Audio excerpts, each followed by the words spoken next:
Le président de la République, président du Conseil supérieur de la magistrature, reçoit au palais présidentiel les membres du bureau exécutif du Club des magistrats mauritaniens.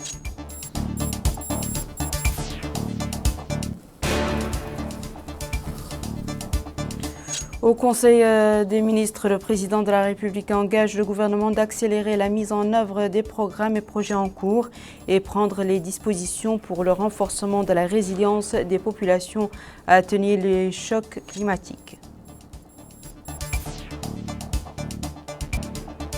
La ville de Néma, fin prête à accueillir le président de la République.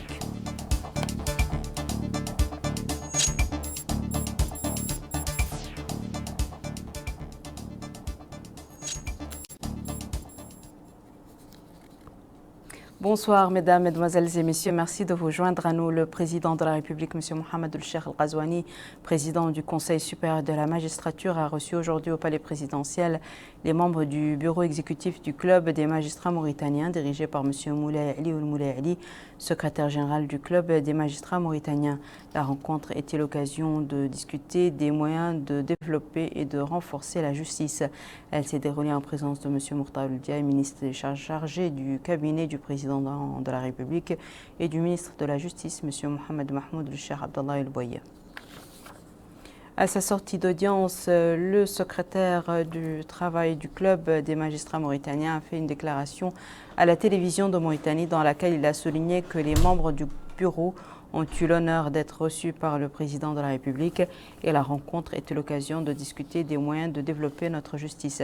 Il a déclaré qu'ils ont eu à développer devant le président de la République leur vision et qu'ils ont à cette occasion trouvé chez ce dernier une oreille attentive. Le Conseil des ministres s'est réuni aujourd'hui sous la présidence de son Excellence, Monsieur le Président de la République, Monsieur Mohamed El-Cheikh El-Ghazouani. Le Conseil a examiné et approuvé le projet de loi portant règlement définitif du budget pour l'année 2022, conformément aux dispositions de l'article 44 de la loi organique relative aux lois de finances. La loi de règlement arrête les résultats de la comptabilité budgétaire et de la comptabilité générale de l'exercice considéré et procéder aux modifications de crédits nécessaires après avis de la Cour des comptes sur la qualité et la sincérité des comptes ainsi que sur la conformité du budget exécuté au budget voté. Le présent projet de loi portant règlement définitif du budget de l'État vient aussi présenter l'exécution budgétaire de l'année 2022 qui s'est soldée par un déficit de 12,27 milliards MRU pour une prévision de 17,7 milliards MRU, reflétant les bonnes performances réalisées au niveau des recettes de l'État et une meilleure maîtrise des dépenses publiques. Le Conseil a également examiné et adopté les projets de décret suivants. Projet de décret portant mise en place d'un cadre institutionnel de gouvernance de la stratégie nationale de l'inclusion financière. Le présent projet de décret fixe les attributions, la composition, l'organisation et le fonctionnement d'un mécanisme chargé de la gouvernance de la stratégie nationale de l'inclusion financière, dénommée structure de gouvernance de la stratégie nationale de l'inclusion financière. La structure de gouvernance de la SNIF a pour mission d'assurer la promotion de l'inclusion financière en Mauritanie. À ce titre, elle a pour attribution de piloter la stratégie nationale de l'inclusion financière en cadrant les orientations stratégiques et en suivant l'exécution des feuilles de route, organiser l'exécution des projets de la stratégie et de s'assurer de l'adéquation des moyens mis en œuvre, coordonner, suivre l'avancement et les indicateurs des différents chantiers, communiquer sur les orientations et les réalisations et assurer la mobilisation continue des parties prenantes. Projet de décret portant nomination des membres du conseil d'administration du Centre national des opérations d'urgence en santé publique. Projet de décret portant approbation du plan de lotissement de l'extension de la ville de Walata, la Muqata'a de Walata, wilaya du Hawza al-Sharqi. Ce plan prend en compte les critères indispensables pour un cadre de vie adéquat garantissant la sécurité et la quiétude pour l'ensemble des populations. Il couvre une superficie globale de 85 hectares et comprend une superficie habitable estimée à 37 hectares. 826 parcelles à usage d'habitation d'une superficie de 400 mètres carrés dans la zone d'extension. Des parcelles réservées à des équipements publics qui couvrent une superficie de 16 hectares. Une voirie couvrant une superficie de 32 hectares. Suite à la présentation de la situation des indicateurs socio-économiques de la wilaya du Hol Sharqi, Son Excellence Monsieur le Président de la République a engagé le gouvernement pour, d'une part, accélérer la mise en œuvre des programmes et projets en cours et d'autre part, prendre les dispositions idoines pour le renforcement de la résilience des populations de cette wilaya et de leur capacité à tenir les chocs climatiques. À cet égard, une enveloppe additionnelle de 1 milliard MRU sera mobilisée sur une période d'une année en vue de renforcer les moyens de production agro-pastorale, la préservation du cheptel, les infrastructures scolaires et de santé, l'amélioration de l'approvisionnement en eau potable et le financement des activités génératrices de revenus. Le ministre des Affaires étrangères, de la coopération et des Mauritaniens de l'extérieur a présenté une communication relative à la situation internationale. Le ministre de la Défense nationale, ministre de l'Intérieur et de la décentralisation par intérim, a présenté une communication relative à la situation intérieure. Le ministre de l'Équipement et des Transports, le porte-parole du gouvernement, le ministre des Finances et le ministre de l'Habitat, de l'Urbanisme et de l'Aménagement du Territoire ont commenté lors d'une conférence de presse tenue cet après-midi les résultats du Conseil des ministres. Bokar Bailaba nous en dit l'essentiel. Face à la presse, le ministre de l'Équipement et des Transports, Mohamed Ali Ould Sidi Mohamed, porte-parole du gouvernement par intérim, a déclaré qu'au cours de la réunion du Conseil des ministres, le président de la République, M. Mohamed Cheikh Al-Ghazouani, a instruit le gouvernement afin qu'il prenne des mesures pour la mise en œuvre de projets de développement dans le Hol Sharqi. Il a déclaré qu'une enveloppe de 10 milliards d'ouguiyas a été mise à disposition. Selon le porte-parole du gouvernement par intérim, cette décision répond à la nécessité de soutenir cette wilaya qui fait face à un déficit de pâturage consécutif à la faible pluviométrie et plus globalement au choc climatique. Les mesures d'urgence et l'enveloppe dédiée seront mises en œuvre en complément des autres programmes déjà prévus. À son tour, le ministre des Finances, Isselmoun Mohamed Badi, a déclaré avoir présenté un projet de loi portant règlement définitif du budget 2022. Il a indiqué que le budget est utilisé pour la mise en œuvre de programmes visant à améliorer le quotidien des Mauritaniens. Le ministre des Finances a déclaré que le projet de décret relatif à la mise en place d'un cadre institutionnel de gouvernance de la stratégie nationale de l'inclusion financière et le fonctionnement de la structure de gouvernance. Il a précisé que le mécanisme vient en soutien au déploiement de la stratégie de croissance accélérée et de prospérité partagée SCAP. Il vise à organiser et favoriser l'accès au crédit et autres ressources pour dynamiser l'économie, pour améliorer les conditions de vie. Autre membre du gouvernement face à la presse, il s'agit du ministre de l'Habitat, de l'Urbanisme et de l'Aménagement du Territoire, Sid Ahmed Mohamed, qui a évoqué les grandes lignes du projet de lotissement de la ville de Ouarata. Il a précisé qu'il s'inscrit dans le cadre du programme du gouvernement, d'une part, et de la dynamique du Festival des cités du patrimoine, d'autre part. Il a annoncé qu'une extension de la ville est prévue sur une superficie de 85 hectares, avec de l'eau à usage d'habitation, et les travaux seront effectués dans le respect des normes d'une ville moderne. En réponse à une question relative à la visite du président de la République aux Émirats arabes unis, le porte-parole du gouvernement par intérim a déclaré que cette visite fait suite à une invitation d'un pays frère, avec qui des accords importants ont été signés. De plus, elle se déroulait en même temps que la COP28, qui est la Convention des Nations Unies sur le changement climatique. Répondant à une question sur la situation du G5 Sahel, le porte-parole du gouvernement par intérim a indiqué que le communiqué conjoint des gouvernements mauritaniens et tchadiens a pu être mal interprété. Son objectif est de dire que les deux pays vont poursuivre leurs efforts avec tous les pays du Sahel pour relever les défis auxquels la région est confrontée. Il a précisé que cela se fera en application des dispositions de la Convention portant création du G5 Sahel, dont l'article 20 relatif aux modalités de dissolution. Direction la wilaya du Hawza Sharqi où les préparatifs vont bon train dans la ville de Nema qui s'apprête à recevoir le président de la République, M. Mohamed El-Cheikh Al-Qazouani. Cette visite du président de la République rentre dans le cadre du lancement du Festival des villes du patrimoine qui se tiendra cette année dans la ville historique de Ouadane. Mohamed Khattat nous décrit plutôt le déroulement de ces préparatifs. C'est l'expression d'une joie immense et d'un bonheur incommensurable que renvoient déjà les populations du Hawza Sharqi à la veille de la visite que va effectuer de demain à Nema le président de la République, M. Mohamed El-Cheikh Al-Qazouani. Une ambiance festive qui se dit, se sent et s'entend de diverses manières.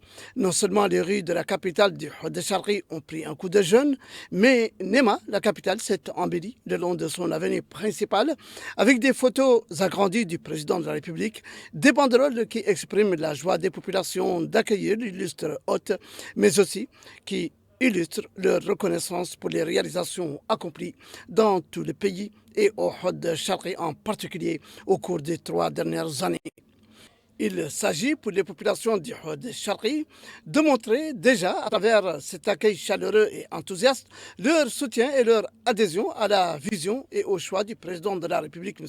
Mohamed El-Cheikh Al-Qazouani. Chacun, homme, femme, jeune, exprimant volontiers sa reconnaissance pour le président de la République dont le mandat finissant a été marqué par de grandes réalisations, espérant qu'il les poursuive dans la paix, la stabilité, la cohésion sociale, la fraternité, l'équité et la justice qu'il a su faire régner.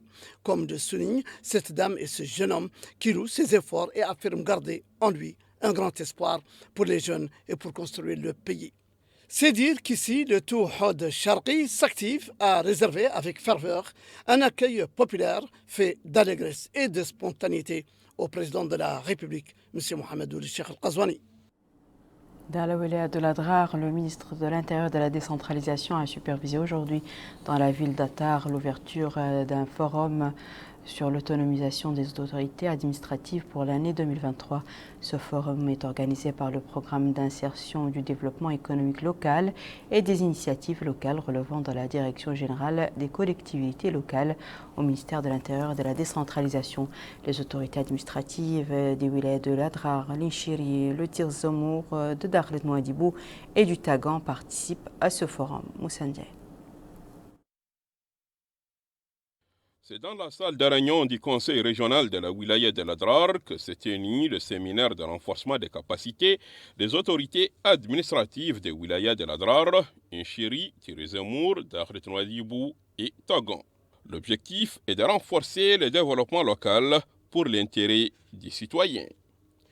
Dans son intervention, le ministre de l'Intérieur et de la décentralisation, M. Ahmed Ould Mohamed Lamine, a dit que son Excellence, M. Mohamed El-Cheikh Al-Qazouani, président de la République, a mis le développement humain l'une de ses priorités dans son programme. Il a ajouté « Cet investissement doit être, précise le ministre de l'Intérieur et de la décentralisation, pour les citoyens, un moyen d'accompagner les efforts des autorités locales dans leurs actions. » Le président du conseil régional de la wilaya de l'Adrar, M. Mohamed Ould Cherif Ould Abdallah, a indiqué que cette rencontre vient confirmer les différentes réformes qu'a connues le secteur de l'intérieur, de la décentralisation et des collectivités locales. Il a ajouté que grâce au patriotisme de son Excellence, M. Mohamed El-Cheikh Al-Qazouani, président de la République, la Mauritanie a connu un progrès remarquable, notamment, dit-il, dans le domaine de l'éducation à travers l'école républicaine. Un climat politique favorable aux acteurs dans un état de droit et d'égalité. Le maire d'Attar, M. Brahim Ouddeb, a remercié ceux qui ont contribué à la réussite de cette rencontre qui, dit-il, vise à développer et à renforcer les capacités des autorités administratives de nos wilayas. Cette rencontre d'Attar est la 5e et dernière étape à l'intérieur du pays du programme d'appui au développement économique local et aux initiatives communales. Restons dans l'état d'Adrar où le ministre de l'Intérieur et de la décentralisation, M. Mohamed Ahmed Mohamed Lamine, a tenu hier soir dans les locaux de la wilaya de l'Adrar à Attar une réunion avec les présidents des conseils régionaux et les maires des wilayas du Nord, Adrar, Inchiri, Tikan, Tirzamour, Dakhlet, Nouadhibou. Dans un discours prononcé à cette occasion, le ministre a souligné que l'élu, qu'il soit un président d'une région ou le maire d'une commune, est tenu après son investiture d'adopter une approche de développement qui sert l'intérêt général en prenant la même distance avec tous les habitants de la circonscription.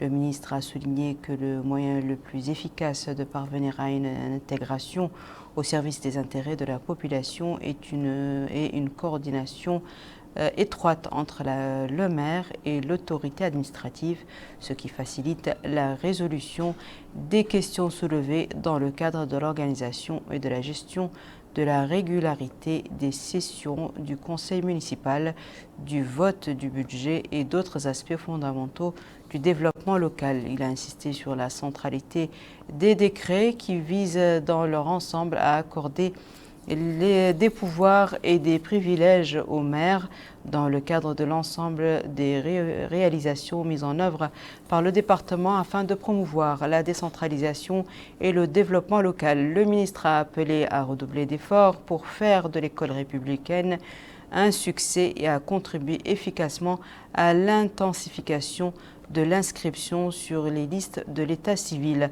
Le ministre a souligné l'importance d'assurer la protection des pâturages contre les incendies dans le cadre de l'orientation générale esquissée par son Excellence le Président de la République, M. Mohamed El-Cheikh Al-Ghazouani.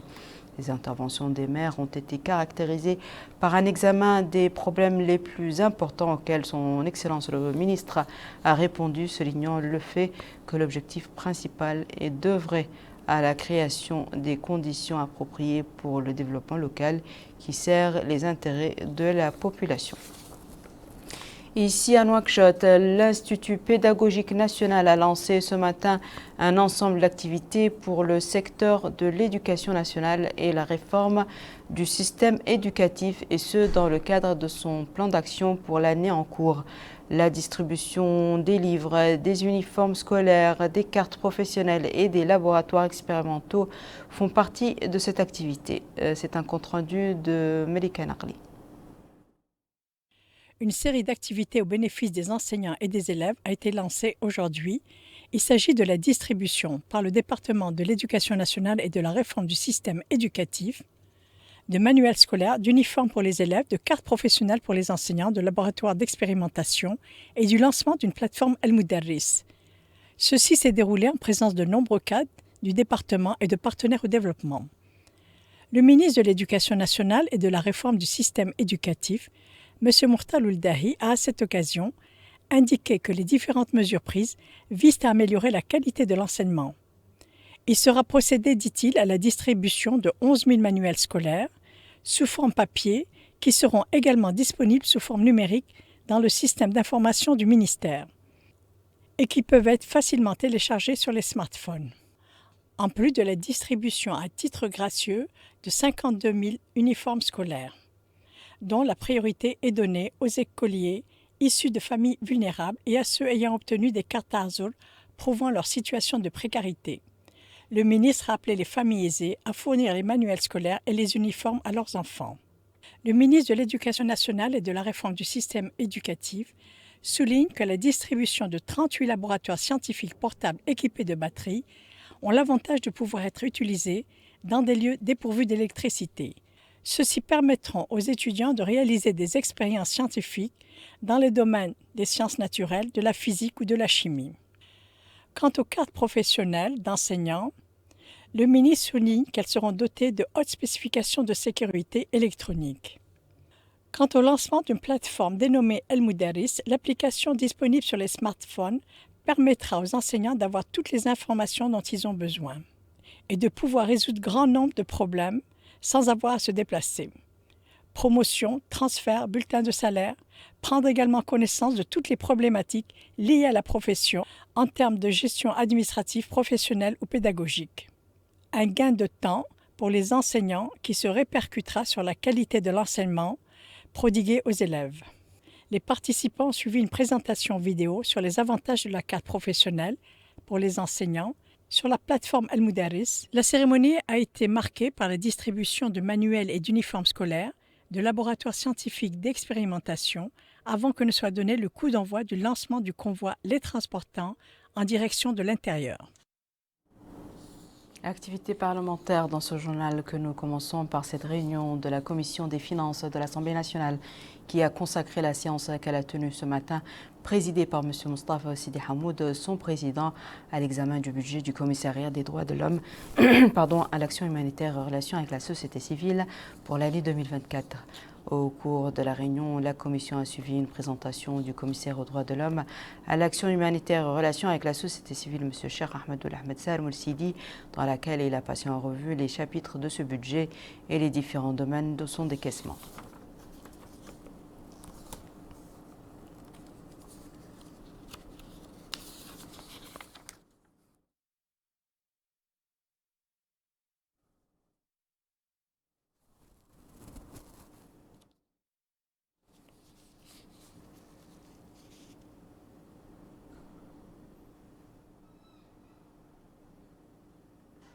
Restons avec la Commission des finances de l'Assemblée nationale a consacré sa séance d'hier soir qui s'est tenue sous la présidence de M. Moustapha Sidi Hamoud, son président, à l'examen de l'économie et du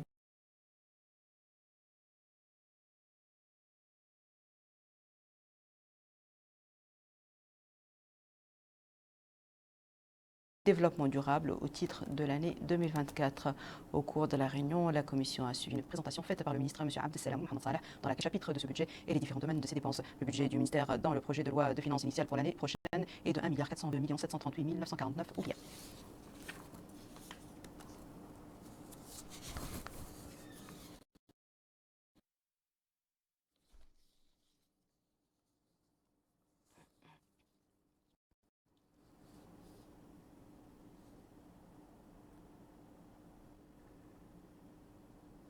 Restons au Hol Sharqi où le délégué général à la solidarité nationale et à la lutte contre l'exclusion Ta'azour, accompagné du ministre de la Culture, de la Jeunesse et des Sports et des Relations avec le Parlement,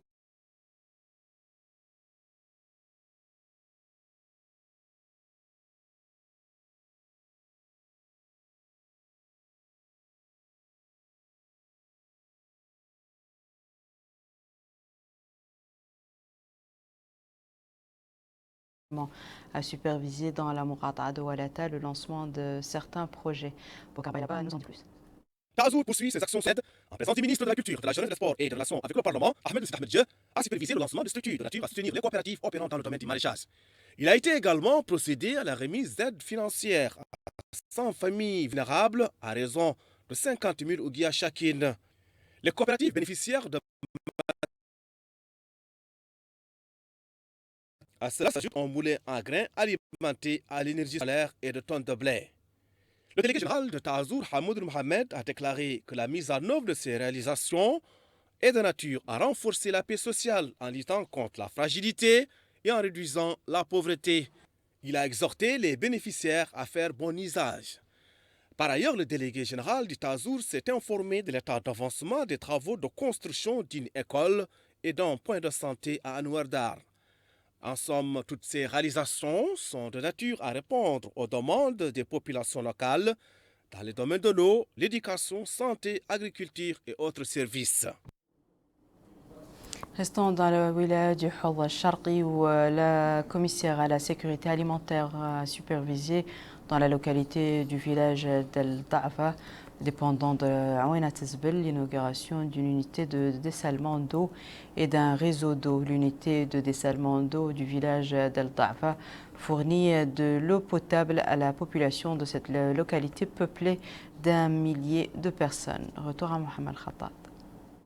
C'est dans une ambiance de joie et d'allégresse des populations de la localité de Devar, le vent de l'arrondissement administratif de Aouena Tezbel à Djigani, qui viennent de bénéficier d'installations d'approvisionnement en eau potable, que la commissaire à la sécurité alimentaire, Mme Fatimatou Mtkhatri, est venue inaugurer cette réalisation accomplie par son département au Houdd Sharqi.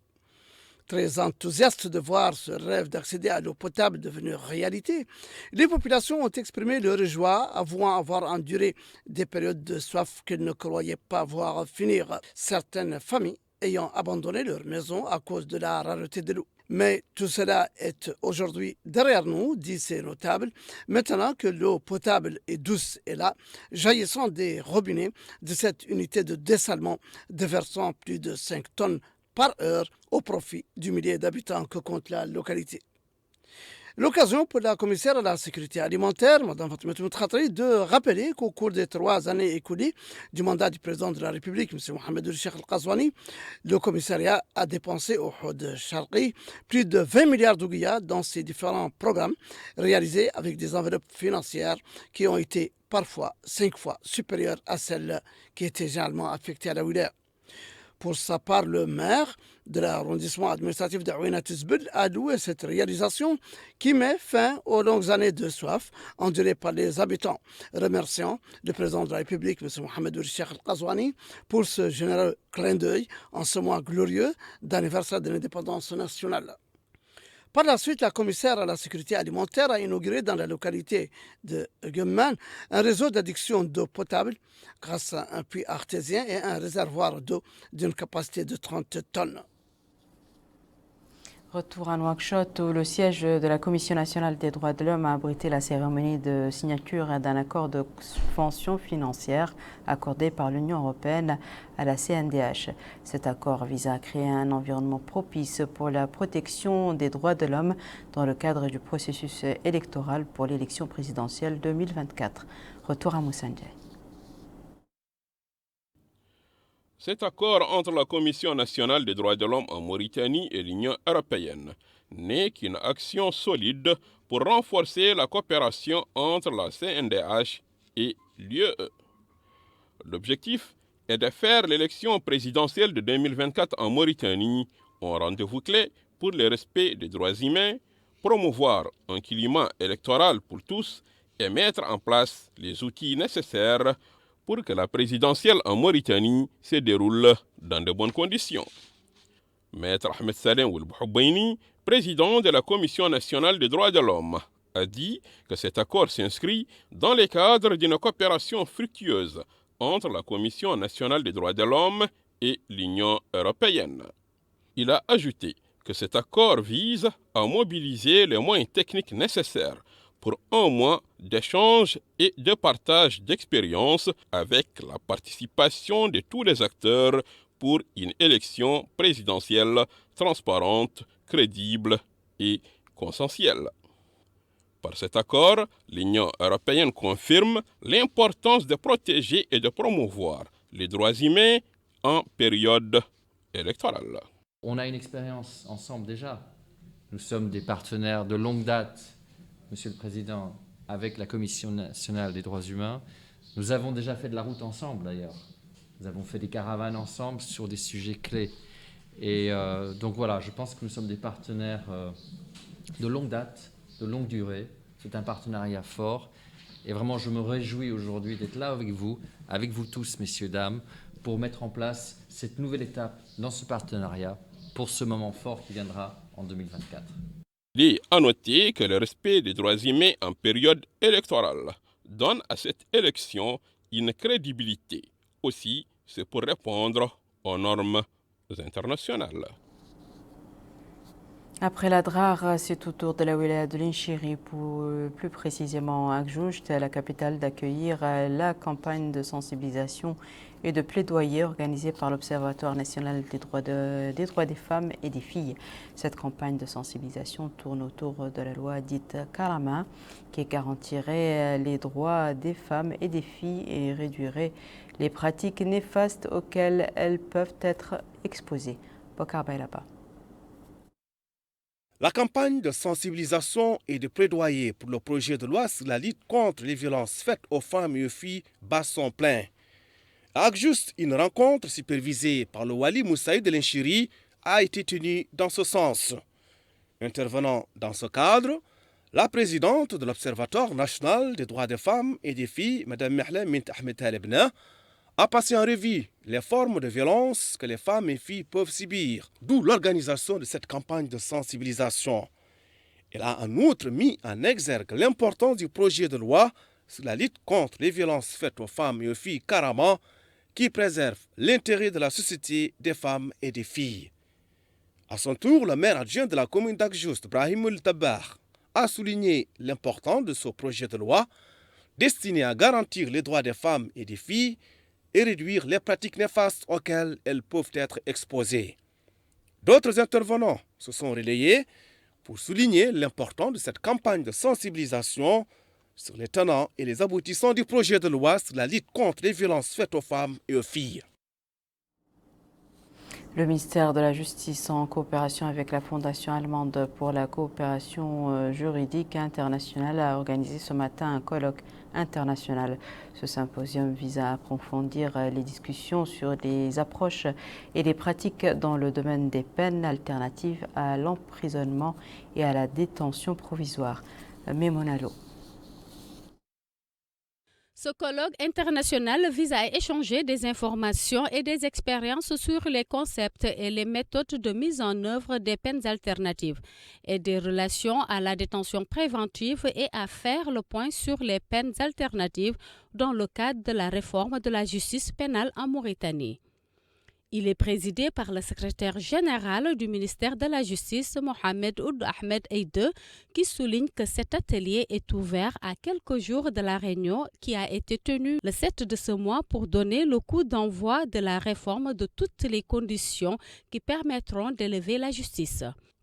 Cette rencontre va donc contribuer à éclairer les alternatives pour empêcher la récidive sans oublier les libertés individuelles et de caractère répressif de la sanction. Il poursuit que le président de la République, son Excellence Mohamed Ould Cheikh Ghazouani, apprécie le rôle de la justice et tient à l'indépendance de celle-ci. Aussi que le gouvernement du Premier ministre Mohamed Ould Bilal Messoud a œuvré ces dernières années à élever les niveaux des magistrats à travers des formations et l'amélioration du secteur. Mohamed Montasser Abidi, responsable du secteur de projet en Afrique, aborde la portée de cet atelier. Pour les deux pays, c'est un échange d'expériences. Alors notre coopération se base sur un échange d'expériences. Comme vous savez, alors le domaine pénitentiaire ou bien le domaine judiciaire dans tout le monde, c'est un domaine très évolutif.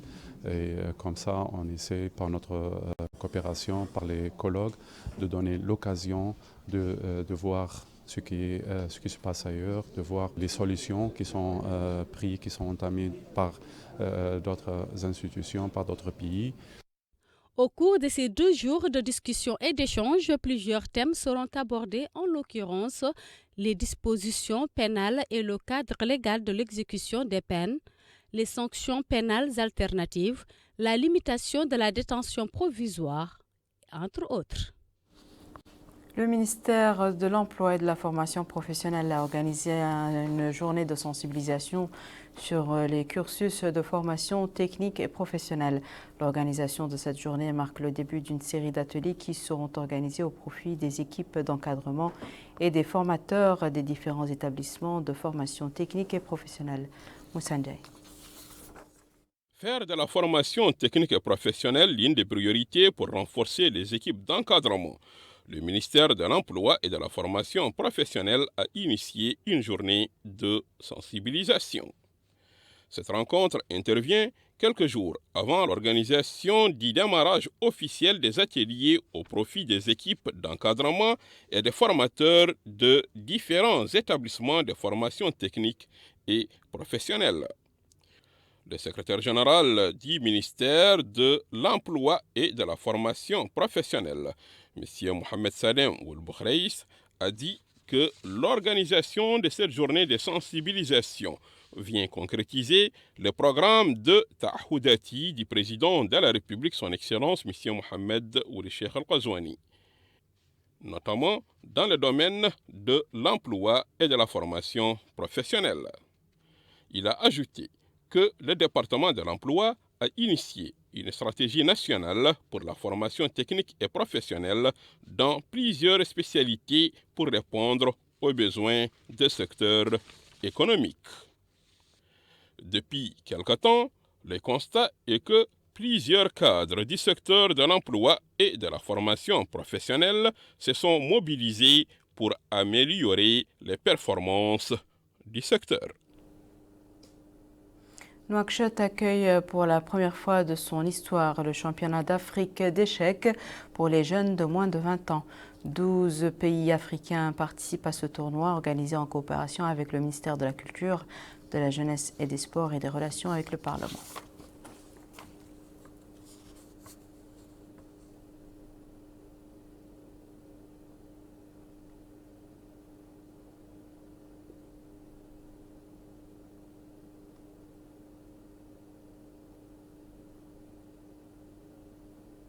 Écoutons la déclaration plutôt de M.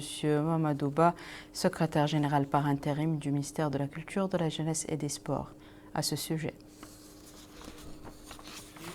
D'assister avec vous ce championnat africain du jeu d'échecs.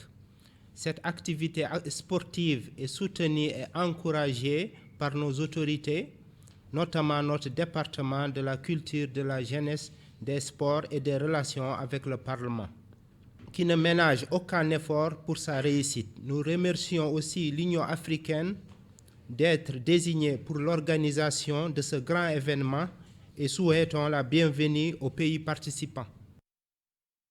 C'est à présent, mesdames et messieurs, le rappel des titres. Le président de la République, président du Conseil supérieur de la magistrature, reçoit au palais présidentiel les membres du bureau exécutif du Club des magistrats mauritaniens.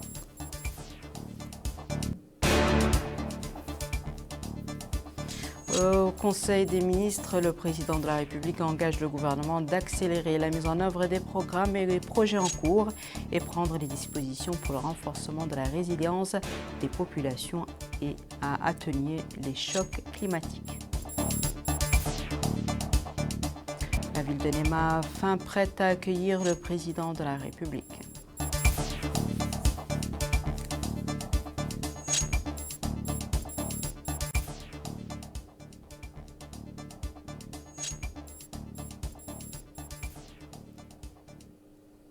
C'est la fin de ce journal, mesdames et messieurs. Merci à vous de nous avoir suivis. Merci de votre fidélité. Je vous souhaite une excellente suite de programme sur El Mauritania.